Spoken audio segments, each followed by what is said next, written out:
Jose, starting off with Spain, plain and simple, what do you make of their chances going into the tournament? I have to be honest. To be honest, don't know. Obviously, it's one of the favorite teams to win it. I really hope they do a good tournament and hopefully they win it, obviously. But don't know. I'm not half 100% with the squad that we're going. If you compare this type of squad with the ones that we actually won trophies with, you can compare one bit. Obviously they are great players. We have very, very good players on the team, but it's going to be very, very difficult for us to win it. But hopefully I'm wrong and we win it. What's the view in Spain? Like, what's the sort of the media perception going into the tournament? Are they confident or not so? Well, here the media is a lot about Madrid as well, and now Luis Enrique didn't brought any Madrid player because he doesn't like Madrid. And instead of focusing on the Euros, really they're focusing on why Luis Enrique didn't bring any Real Madrid players. But it's true that Luis Enrique has been changing a lot the squad, really. So for the people that I obviously got in touch with now, my friends and everything like that, no one is really confident that we are going to win it. But I'm sure when we won it before, we weren't confident that we were going to win it. So you never know, but difficult this year, I believe. So do we, from an English perspective, are we just reading too much into that, like Enrique not picking Madrid players? Is that a simple, just the way he's chosen the team, or because the big one that we saw when it came out was that there's more Brighton players than Madrid players going to the Euro, so it was quite surprising.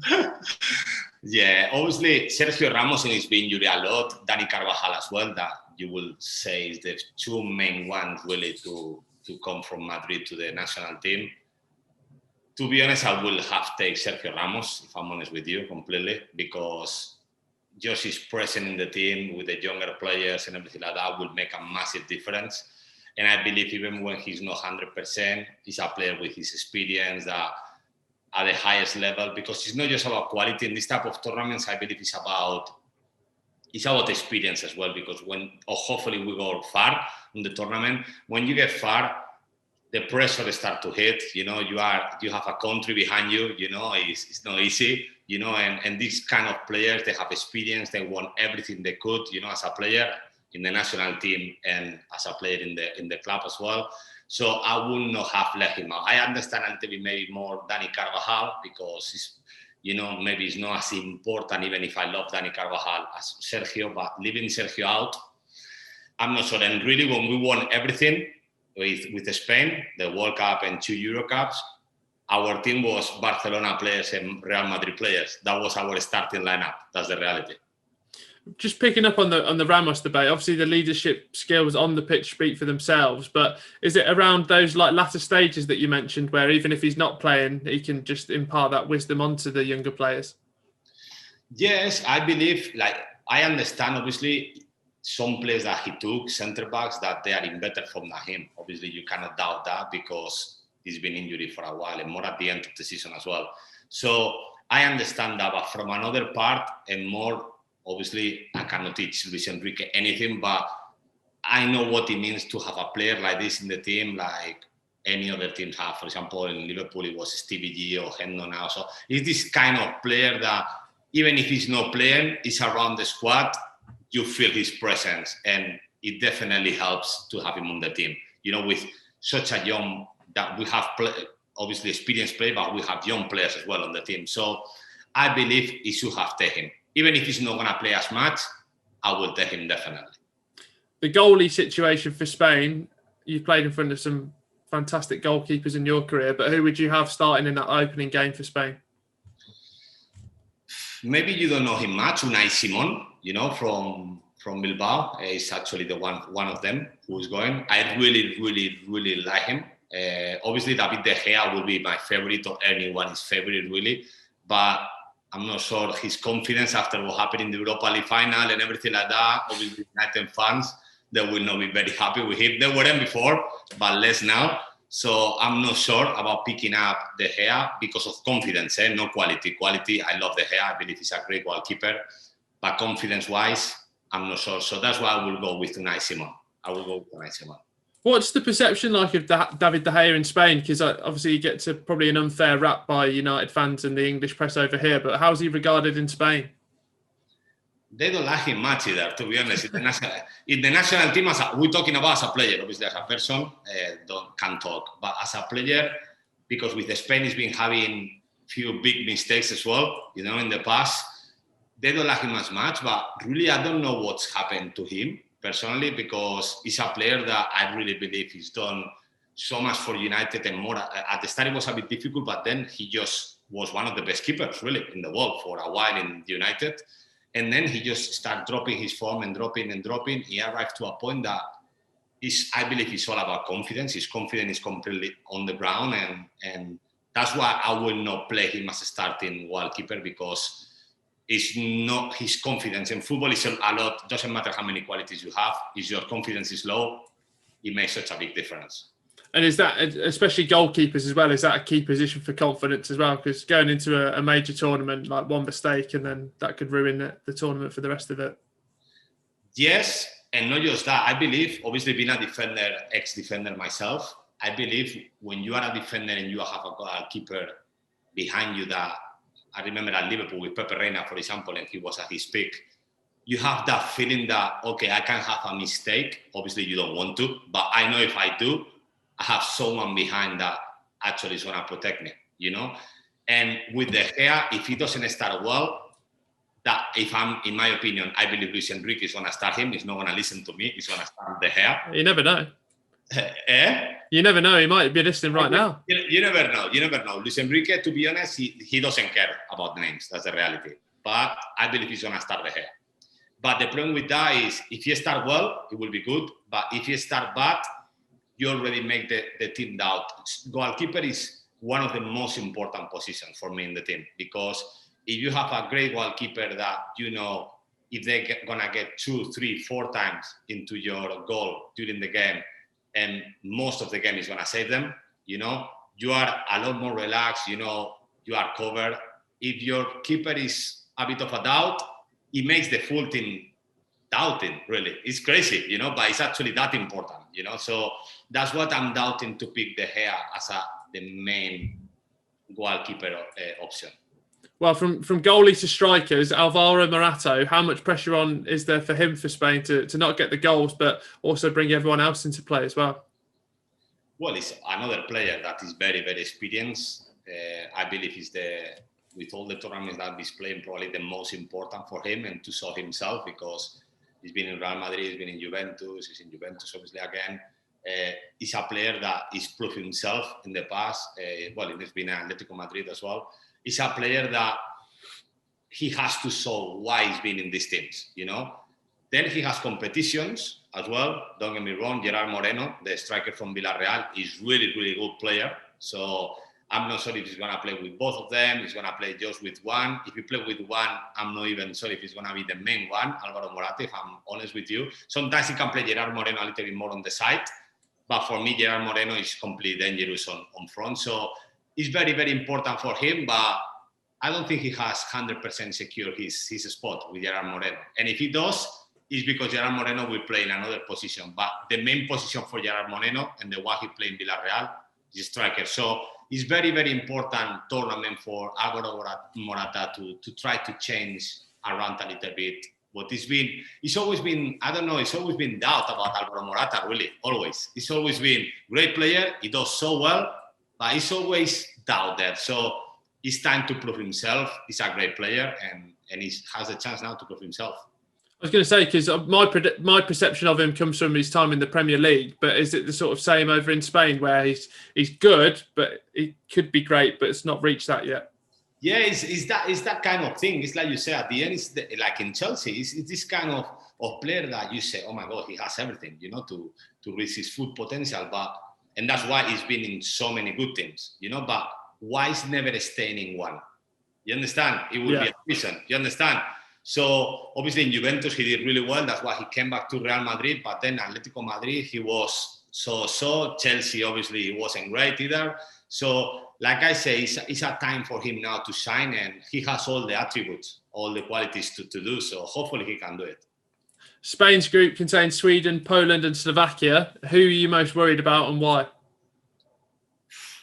To be honest, in football, anything that runs can make it difficult. Obviously, Poland is Lewandowski. You know, you have Sweden with Isak from Real Sociedad. I love Isak. You know, I really believe he's gonna play for a big team in the future. Really young, really strong, quick, fast. You know, so. But obviously, Spain should go through. Obviously, they should go through. They have the best team, so it shouldn't be a problem. But that's why we love football, because anyone can really damage you, you know. But any national team that you ask me about, I could tell you one or two players that they are outstanding and they are top players. Well, let's focus on one match winner, Robert Lewandowski. His international record speaks for itself. And is he the danger man for you out of this whole entire group? Yeah, definitely. Lewandowski. I love who doesn't love Lewandowski? You know, I believe he's a player that even at his age now is still proving himself every single year. You know, he's an unbelievable player. Very difficult to defend because he has everything. To be honest, he's typical number 9 that he can do anything. You know, so definitely he will be a threat, a player that I love, and I would love we have him in Liverpool. You know, it would be amazing. To be honest. I know you were a left back, Jose, but pretend you had to position across to centre back for one game. How would you defend against Robert Lewandowski? 2 foot straight through? Difficult, you know. You have to go with your best, but this kind of players, the problem you have is you can be 88 minutes so good playing against him, have a great game, one chance, one goal, and everyone will kill you the day after because no, he didn't play good enough, and he's this kind of world-class player, you know, that he always, in my opinion, he always performs, he always does well, but he doesn't need too much to score a goal. So that's the difficult thing about to defend him. Obviously, we have good centre-backs to defend against him, but it's very difficult to keep him quiet for 90 minutes. So how I will stop him? Just give him my best, you know, try to be on top of him. You cannot kick him too much now with the bar, you know, so obviously that's not an option. So there's not many options that you can ask me to how properly defend him for 90 minutes. For Spain, obviously that period between 2008 to 2012, it felt like they'd never lose a game and all the success speaks for itself. But how do they get back to that success, or is that even possible? Listen, I believe in football, it's about times, you know. Sometimes, look, like you say, Spain, we didn't expect it to win it. Then we won the first Euro Cup, then we won the World Cup, and then we won the Euro Cup again. And we didn't even expect to win the first one, you know. So at the end, it's about, you know, timing. Maybe it's the time of someone else now, you know. But the difference between that team and the team we have now is, like we say, at the end, the most important teams in Spain, you know, for history is Real Madrid and Barcelona. And look how they're performing. Look at the Spanish players in their squad.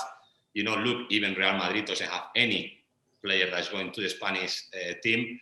And I believe in that squad, they were so important. Why? For what I told you before, because apart to be great players and top players, as well, they had experience at the highest level. And in this type of tournaments, apart from obviously just being a good player, I believe happens to England before, you know, that they have a great players, great teams, you know, great young players, but when you rise to the semi-finals, quarterfinals, this type of games, apart from the talent, apart from the great how great player you are, you need these kind of players that they have the experience and they don't feel the pressure to play them games.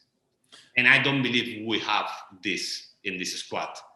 Hopefully, like I said before, I'm wrong and we win it, you know, but I don't believe you can compare Xavi, Iniesta, Xavi Alonso, you know, like these kind of players. They were unique. Are the wheels in motion for that sort of rebuild in Spain then at the moment? Is this tournament, I don't want to say like a free hit for Spain, but is it like there's lower expectations on it? It's lower expectations because the players that you see on the squad, it's true as well that, listen, if you go player by player, we have great team, you know, because I follow La Liga and the second division and obviously the Premier League as well, and it's players from everywhere really, but I really believe we have good team to fight against anyone really in the competition. Don't get me wrong. But if you, for example, looking at our squad and you look at France's squad, for example, you go like, we don't have too much to do. You know, that's the reality. But then, like I say, it's football, and football, anything can happen. But I seen that it's a stronger teams with a stronger squads on the tournament. So speaking of individuals, then, who is Spain's most important player for you? For me, if he is still on the same form as he was in La Liga, I will go for Gerard Moreno. I really, the problem I have with Gerard Moreno is that where Luis Enrique is going to play him, I believe he's going to play him. He scored many goals this season. So, but where he's going to play him, because like you said before, maybe he chooses to play from Morata in front, play maybe with one striker, two, we'll see. But definitely if he plays and he plays as strikers, I believe he can be our biggest threat. Love that. You obviously played the majority of your career in England. I'm sat here like a typical Englishman wearing my England shirt, probably with too much expectation. How well do you think we can do? And does Wembley give us that little bit of advantage as well? To be honest with you, I'm going to surprise you with this. Listen, obviously I'm Spanish, but then my second country is England for me. You know, obviously my partner is from there. So if Spain don't win it, I hope England win it. You know, I really want that. But I believe, I don't know why, I believe England have more chance than Spain to win it, to be honest. Don't know. You know, I see England this year. I know it's a lot of young players. You know, it's true. But the talent in that team is great. And now as well, apart from the talent, I believe as well, the type of managers that are in the Premier League for a while now, obviously we're not talking the last year or two, we're talking for a while now, I believe it helped a lot to the England squad. Why? Because it showed them another way of playing, more, you know, like Pep, now Tuchel, for example, in Chelsea, you know, Ancelotti in Everton. It's like I say, it's many top managers, best managers in the world, probably that they've been in the Premier League, you know. So obviously all the players that they play in the Premier League, they benefit from it. And that obviously doesn't include the English players that they used to have a way of playing. I remember in the Stevie G times, they had great players, but they used to play the English way, you know, not more, you know, long balls, quality, obviously, but different from how football is right now. That's why I believe in terms of talent, wow, England is a big talent players, you know, on the team. But we come back to the same thing as before. They're going to be able to handle the pressure if they go far. We'll see, you know, but I actually believe they have more chance than Spain, in my opinion. Well, I nearly fell off my chair then. I think that's the first time that's been said in about 3 decades. You mentioned Pep Guardiola there, and obviously you have to chat about Phil Foden, because I think that fits what you were just talking about perfectly, doesn't it? The way that he's grown under Pep Guardiola, and Pep's almost given England a match winner, hasn't he? Yeah. Phil Foden, listen, he's one of the best talents in the world. He's a great player. He can play in different positions. But it's not just him, it's many in the England team that I can mention to you that I love Mason Mount as well, you know, unbelievable talent. Like I say, it's many talents there that you are like, wow, you know, like they are very good players already, but they can be world-class players, you know, comparing them with what is best, you know, that's the reality. The problem they have, the England, Phil Foden, this type of players, is what I always say, is the age, you know, to compete at that level. If you play maybe against France, against Belgium, against this type of teams, obviously going farther in the competition. I mean, obviously they have very experienced players that they want many things, you know, and it's not easy. But I still believe, if they believe, like I said to you, I believe England is there. Maybe people will kill me just to think this way, you know, but I really believe England has a very strong team this tournament. I just wanted to focus on fullbacks as well, left backs in particular. Ben Chilwell, Luke Shaw. How do you think they've got on this season? Well, both of them, they played really well. Obviously, you can't take anything. Luke Shaw had an unbelievable season. My opinion completely about Luke Shaw is that he didn't fully his potential before, because probably the lifestyle he has or whatever. Obviously, I don't know. I'm not his mom or his dad, you know, so I don't really know what he does, you know, after the trainings. You know, but it's true that he's a player that from outside, he looks a little bit unfit. You know, if you look at him, really, you know, he looks a bit big, you know, like Rooney used to look, you know, this type of player. But in terms of qualities, he's proved this year again, that's why United signed him when he was 19, 20 years old, and paid such an amount big of money, for him. He's a big talent. Belchibot, look, he's won the Champions League with Chelsea. So big two left backs that at their peak, they're obviously one of the best in their positions, definitely, both of them. And then just looking at Spain away from the group, who do you think poses the biggest threat to them for winning the tournament? France, Belgium, definitely them too. I believe, obviously, like I said to you, I believe England is one of the contenders. Hopefully Spain it is as well, but Belgium is so strong, so strong, I believe. And I believe France is going to win it.